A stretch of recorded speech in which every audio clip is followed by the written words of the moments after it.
जैसे जैसे हल्दी घाटी के युद्ध में महाराणा प्रताप के शौर्य प्रदर्शन की गाथा आगे बढ़ रही है, वैसे वैसे कुछ लोगों की छातियों पर सांप लौट रहे हैं। जावेद अख्तर नामक एक दर्शक ने लिखा है कि अबे इतिहास को भाट चारण की तरह सुना रहा है, इसमें वास्तविकता कहाँ है। मैं इस संबंध में केवल इतना ही कह सकता हूं कि मेरे जैसे क्षुद्र लोगों का ऐसा भाग्य नहीं होता जो महाराणा प्रताप के भाट या चारण बन जाएं। महाराणा के भाटों एवं चारणों को मेरा प्रणाम। एक सज्जन हैं डॉक्टर संजय कुमार, जो कभी कभी मोहम्मद एहसान के नाम से भी टिप्पणियां लिखते हैं। उनकी छाती पर भी बहुत सारे सांप लौटते रहते हैं। पता नहीं डॉक्टर संजय कुमार की कठिनाई क्या है। ईश्वर उन्हें शांति प्रदान करे।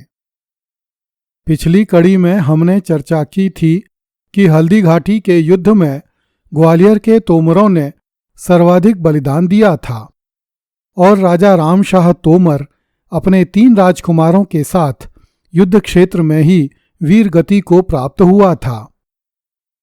इस कड़ी में हम झाला मानसिंह के बलिदान की चर्चा करेंगे।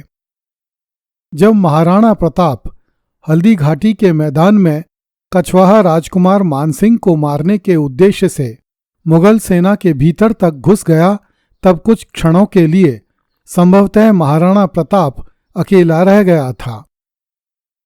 जब महाराणा का घोड़ा मानसिंह के हाथी की सूंड पर पैर रखकर खड़ा हो गया और महाराणा ने मानसिंह पर अपने भाले से वार करने के बाद उसे मरा हुआ समझकर छोड़ दिया, तब हाथी की सूंड में पकड़ी हुई तलवार से महाराणा के घोड़े का पिछला एक पैर कट गया।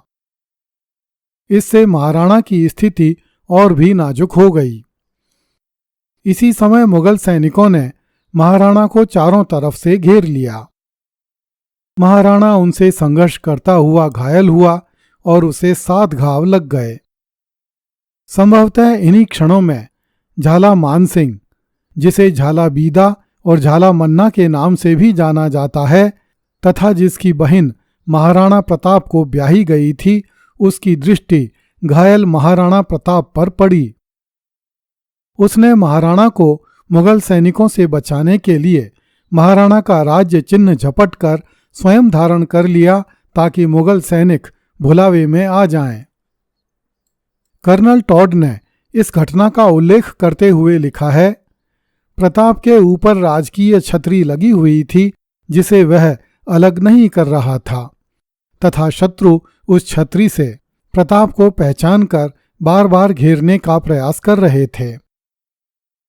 प्रताप को उसके साथियों ने शत्रु के घेरे से 3 बार बचाया, किंतु अंत में जब प्रताप बहुत अधिक शत्रु सैनिकों से घिर गया, तब झाला मन्ना ने अनूठी स्वाम्य भक्ति का परिचय दिया तथा अपने प्राण देकर प्रताप को बचाया।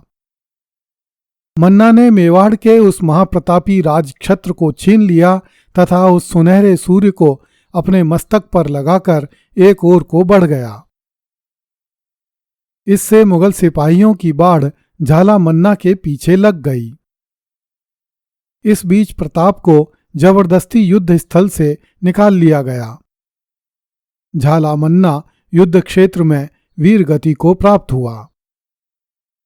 बलवंत सिंह मेहता ने अपने एक लेख में लिखा है, स्वामी को संकट में देख और उसकी सुरक्षा को अनिवार्य समझ झाला मान राणा के छत्र और चंवर छीनकर जोर जोर से चिल्लाकर कहने लगा कि प्रताप सिंह आ गया है। यह सुनकर मुगल सेना भ्रमित हो गई और वह प्रताप का घेरा छोड़कर झाला मान पर टूट पड़ी। हकीम खां सूरी चेटक की लगाम को खींचे आगे बढ़ा जहां भामाशाह थे। वे लोग महाराणा प्रताप को हल्दी घाटी के सुरक्षित स्थान की ओर ले गए। मुगल सैनिकों ने झाला मानसिंह को घेर कर मार डाला। डॉक्टर आशीर्वादी लाल श्रीवास्तव ने the battle of Haldi Ghati में लिखा है, झाला बीदा ने शुद्ध स्वामी भक्ति से प्रेरित होकर अपने स्वामी के मस्तक पर से राज्य छत्र झपट कर छीन लिया और मानसिंह की सेना के समक्ष आगे बढ़कर चिल्लाना शुरू किया कि मैं ही महाराणा हूं। इससे महाराणा प्रताप भार मुक्त हुए और हकीम सूर के साथ हल्दी घाटी के तंग दर्रे से गोगुंदा पहुंच सके। कर्नल वॉल्टर ने भी महाराणा के राजकीय चिन्ह झपटने वाले वीर का नाम झालाबीदा लिखा है। मेवाड़ के दो प्रमुख इतिहास लेखकों गौरीशंकर हीराचंद ओझा तथा श्यामल दास ने इस घटना का उल्लेख नहीं किया है, किंतु सामान्यतः कर्नल जेम्स टॉड के मत पर ही अधिक विश्वास किया जाता है तथा माना जाता है कि खानवा के मैदान में हुई घटना की पुनरावृत्ति हल्दी घाटी के मैदान में भी हुई। झाला मानसिंह के बलिदान के संबंध में मेवाड़ में अनेक कविताएं लिखी गई हैं। एक दोहे में कहा गया है, मान परा खागा छई खागा ऊपर छत्र हरवड़ दीठो जेण पुड़ झाला कुल रो चित्र। अर्थात झाला मानसिंह के सिर के ऊपर शत्रुओं की तलवारें छाई हुई हैं और उन तलवारों के ऊपर महाराणा का छत्र सुशोभित है। ऐसा वीर मानसिंह महाराणा की हरावल में लड़ता हुआ दिखाई देता है। एक दोहे में कहा गया है, गीध कहे सुन गीधणी सुन मकवाण सराह मन न हुए हथ खावता राखण हिंदू राह। अर्थात युद्ध के पश्चात जब गिद्ध वीरों के शवों को खा रहे थे, तब एक गिद्ध अपनी पत्नी से बोला कि हे गिद्धी, इस मानसिंह झाला के हाथों को खाने का मन नहीं करता। ये वही हाथ हैं जिन्होंने हिंदुओं के रक्षक महाराणा प्रताप की रक्षा की है।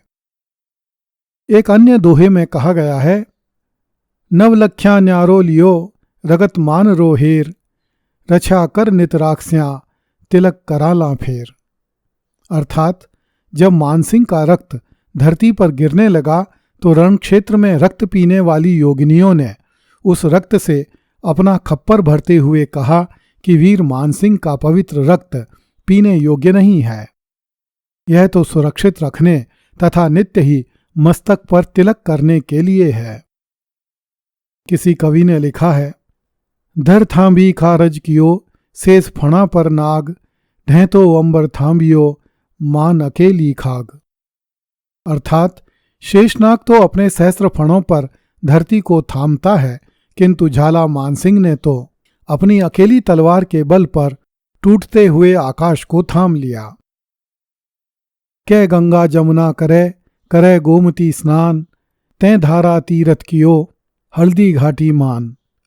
अर्थात लोग तो गंगा यमुना और गोमती में स्नान करते हैं, किंतु हे वीर मानसिंह, तूने तो हल्दी घाटी की रक्त की धारा में स्नान करके तीर्थ का लाभ कमा लिया। मान लिया छत्तर चंवर रण रो भार अतोल पातल सू मांग न सक्या शेष कछप अरकोल। अर्थात कवि कहता है, धरती का भार उठाने वाले शेषनाग कश्यप और कोल भी जिस प्रताप सिंह से छत्र और चंवर नहीं मांग सकते, उस प्रताप सिंह के छत्र और चंवर का भार रण में मानसिंह ने उठाया, जो कि युद्ध के समस्त भार से भी अधिक भारी था। बैन कहे धन सींचना इण जग भ्रात अपार सिर हथले वे सींचियो मखवाणा बलिहार। अर्थात मानसिंह की बहन, जिसका विवाह महाराणा प्रताप से हुआ था, उसने अपने भाई के बलिदान पर अपना भाग्य सराहते हुए कहा कि इस संसार में बहन के हाथ पर धन सींचने वाले भाई असंख्य हैं, किंतु मेरे हाथ पर तो भाई मानसिंह ने अपना सिर ही सींच दिया। अगली कड़ी में देखिए, भेड़ों की तरह भगे कहते अल्लाह हमारी जान बचा। कृपया इस चैनल को लाइक, सब्सक्राइब एवं शेयर करें। धन्यवाद।